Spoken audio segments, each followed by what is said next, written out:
It's the rainy season, so health authorities have issued the customary warning for persons to eliminate mosquito breeding sites from their surroundings. But overseas, climate change experts warn that as temperatures get warmer, mosquito-borne and other diseases will become an increasing challenge. Krista Campbell is participating in a U.S. Foreign Press Center's climate change virtual tour and now reports. Fighting dengue in a pandemic. Chief Public Health Inspector for St. Catherine, Grayson Hutchinson, says dengue notifications are now down to 23 so far this year, compared to 270 for the same period last year. But he says the mosquito-borne illness remains a challenge. It is endemic to Jamaica. It is always here. It is always present. So it is expected that from time to time we'll have a few cases of dengue. We need to ensure that we are vigilant so as not to allow it to overwhelm or overcome us.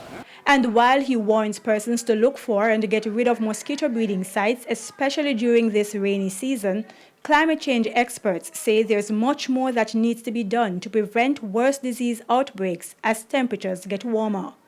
Consequences of things like zoonotic diseases that come as we both encroach on those wild areas, but also as the disease vectors move because the temperature has changed and the precipitation has changed. These are things that are leading to increase not only in things like malaria, but in things like the Zika virus. Dr. Jonathan Pershing is a senior advisor to the U.S. Special Presidential Envoy for Climate, John Kerry. Some detailed studies done, for example, in parts of Africa suggest that with every degree of temperature increase, the mosquito breeds more frequently. Instead of breeding every 10 days, it can reproduce every 7 days, which means that mutations can happen much, much more quickly. And a disease like malaria, which can become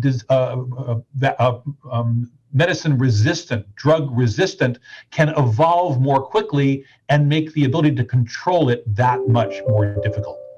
We can manage them if we come up with better drugs and better disease resistant crops and better ways to manage communities, but that's an expensive way to go. We're going to probably have to do both.